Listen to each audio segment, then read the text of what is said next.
"You old hag with no money, you're in the way. We'll take all the inheritance. Get out now." Right after Dad's funeral, my brother's wife kicked Mom out. I couldn't believe what my sister-in-law had said. This was just too cruel.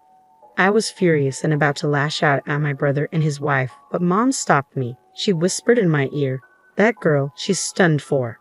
I looked at Mom, confused, not understanding what she meant. "My name is Bonnie. I'm just an ordinary office worker at a small to medium-sized company. My family's home is a famous upscale restaurant in our hometown. When people find out, they're always surprised. They can't imagine someone as plain and unnoticeable as me being associated with fine dining. In reality, I have little to do with that restaurant now." My brother, Raleigh, followed in Dad's footsteps as a chef, and his wife, Alida, helped run the place. It's clear they will take over the restaurant, and there's no role for me. Dad was a chef and entrepreneur who made the restaurant famous in just one generation. In a word, he was a go-getter. He was tough at work, so I think it was hard on Mom, my brother, and his wife who worked with him. But away from work, Dad was a loving family man who made people laugh with his jokes. I loved Dad for that. Then one day, I got a call from Mom at work. "Your father has collapsed.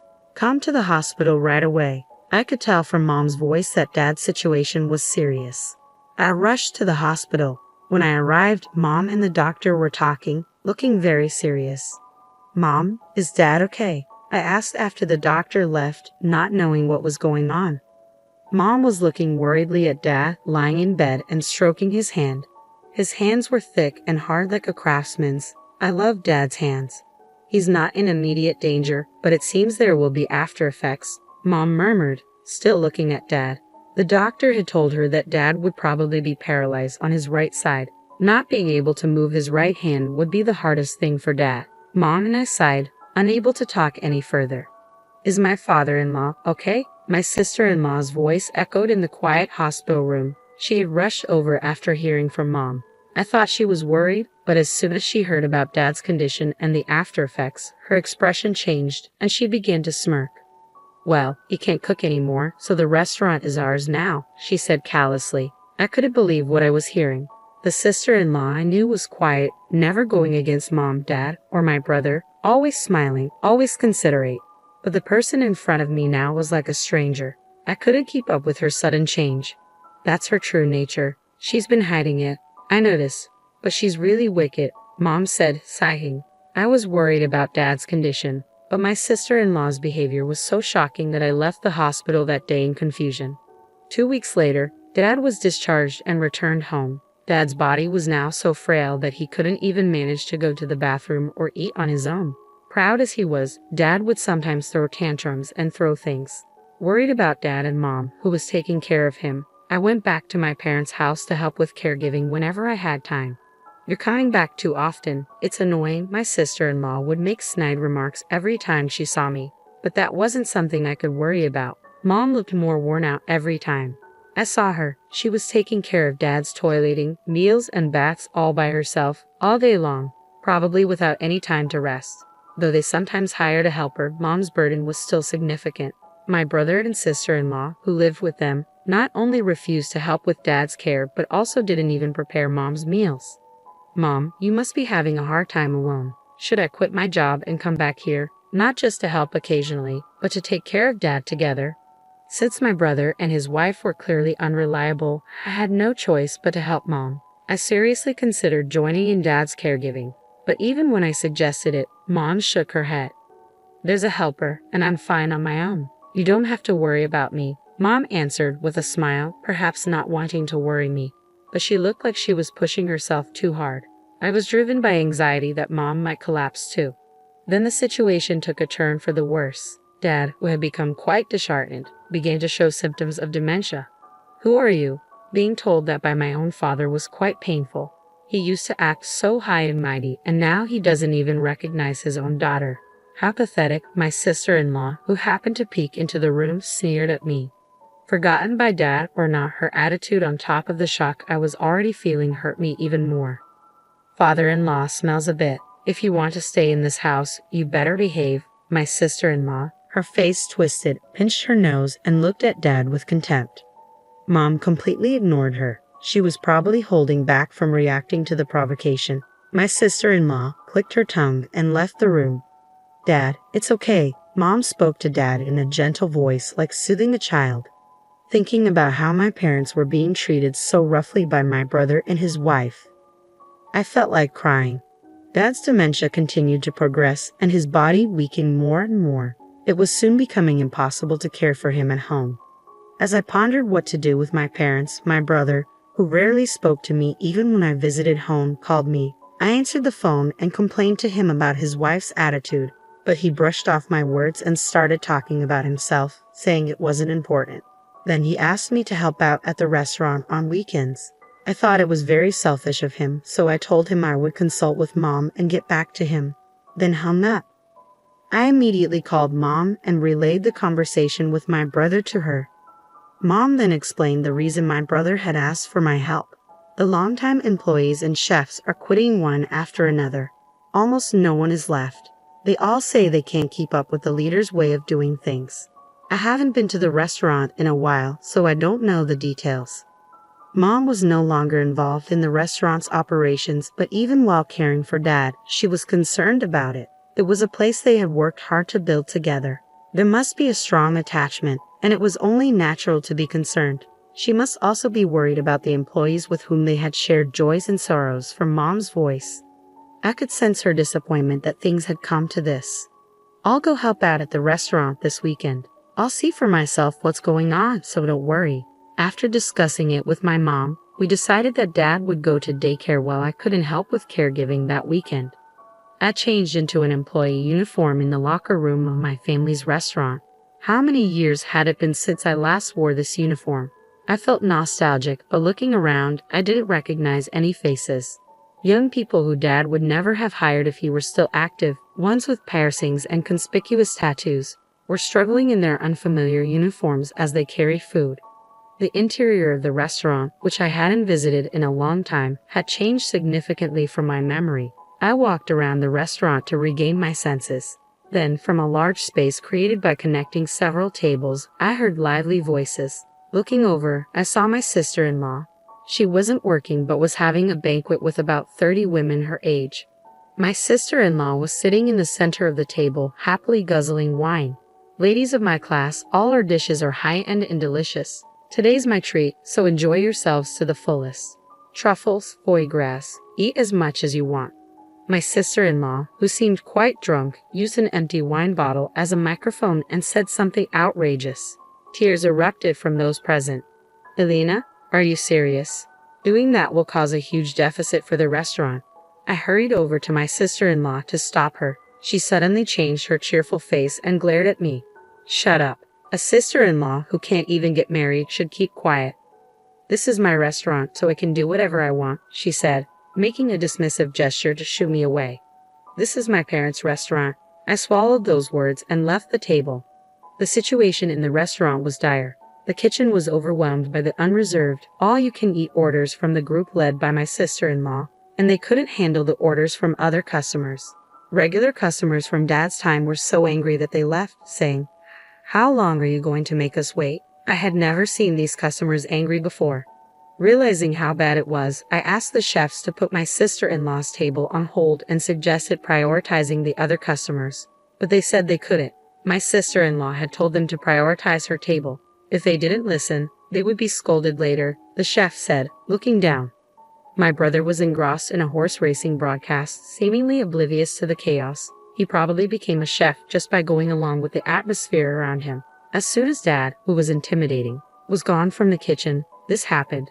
Since childhood, he had always watched Dad's face, and now that Dad was gone, he was watching Elita's face. This was not good. I approached the table again to warn my sister-in-law about the orders. Just then, a long-serving employee whom I knew was telling my sister-in-law, "We can't serve that dish anymore. We've run out of the main ingredient, truffles." The moment the employee bowed his head, my sister-in-law raised her voice in anger. "Then go buy some. You should know that much, you useless person."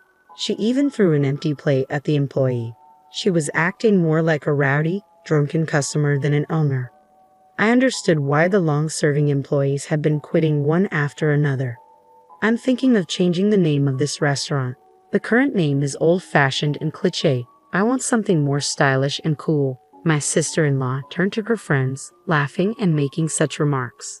The restaurant was finished. Dad's once renowned establishment was nowhere to be seen. After finishing my help, I headed to the locker room, wondering how to tell Mom about this situation. She would surely be sad to know about this. Thinking so, my steps felt heavy as I headed home. The next day, when I visited my parents' house, I honestly told Mom about the situation at the restaurant. Mom sighed sadly. "I thought it might be like that. My son has been under Elita's thumb since Dad fell ill, and the restaurant can't survive without your father." Tears welled in Mom's eyes, and her lips trembled. Seeing Mom like that, I couldn't hold back my tears either. "I'm sorry. If I had been stronger, I could have protected Dad and Mom's restaurant." Mom patted my shoulder, saying it was okay. "Let's give up on the restaurant." Mom persuaded me to do the same. After that, I continued to refuse my brother's requests to help at the restaurant. No matter how many times I refused, he kept calling, and his complaints about my sister-in-law began to mix into the conversation.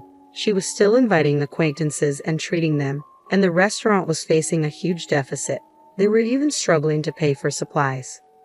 Furthermore, despite having no money, my sister-in-law insisted on renovating the restaurant into a stylish cafe bar. That has nothing to do with me. I would hang up the phone in the middle of the conversation every time. They could do whatever they wanted with the restaurant. All I wished for was Dad and Mom to live a peaceful life. A few months later, Dad suddenly passed away from pneumonia. Many people came to the funeral of Dad, known for his kindness and inability to refuse requests. Mom greeted the condolence visitors with composure. "You must be tired, mother-in-law. Please rest in the back.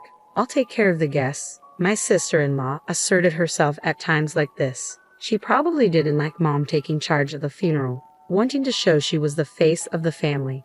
"No, I'm in charge of the funeral, so I will properly greet everyone." Mom sternly rebuked her.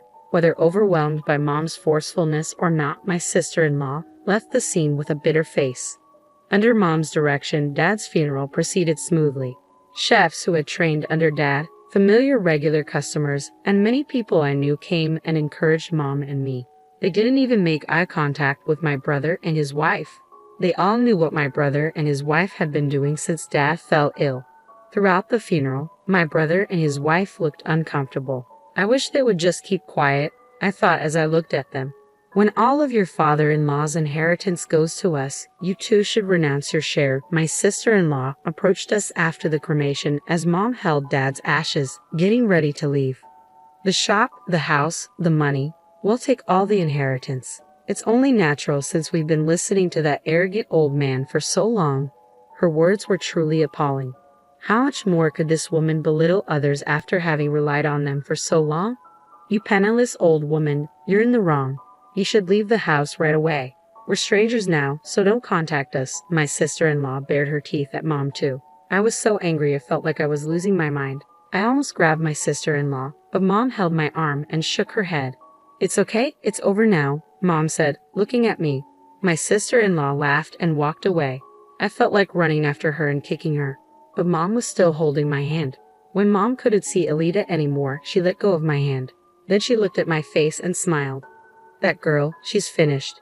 I was puzzled by her words. Mom said nothing more and began to get ready to leave again. "You'll understand in time," Mom said, holding Dad's ashes with her usual gentle smile. After that, Mom, who had been driven out of her home, has been living in my condominium. Surprisingly, Mom had saved a considerable amount of money in her name. It seems Dad had been paying Mom a substantial salary, and with that saved money as capital, Mom had been increasing her assets through investments like stocks. "This place is too cramped. Let's buy a more spacious condominium," Mom said. She is currently looking for a property for the two of us to live in.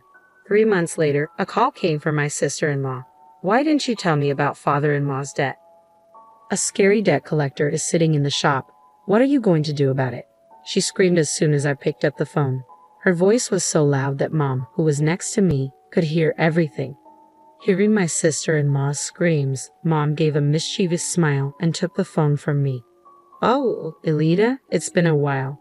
Your father-in-law was too kind-hearted and became a guarantor for other people's debts.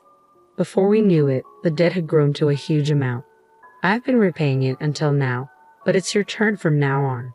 After all, you're taking all the inheritance, aren't you? Mom spoke with a chuckle. Even though she was laughing, her eyes were cold. Mom must have been harboring quite a bit of anger herself. Mother-in-law, I apologize for everything. Let's live together again and run the shop, please. My sister-in-law changed her attitude and begged. I couldn't believe she could say such a thing. I never want to deal with you two again. Mom's voice was colder than I had ever heard. She ignored my sister-in-law's screams and hung up the phone. Block her calls, please, Mom smiled as she handed the phone back to me. We had already purchased a new condominium and started our new life there. Of course, my brother and his wife don't know the location, so we'll probably never see them again. Later, through local acquaintances, I learned that my family's restaurant had closed. My brother and his wife had lost the shop and the house to debt and were left penniless. They still have remaining debts, so they are now working from morning to night at a chain restaurant in the old apartment where they live. The voices of the couple berating each other can be heard echoing.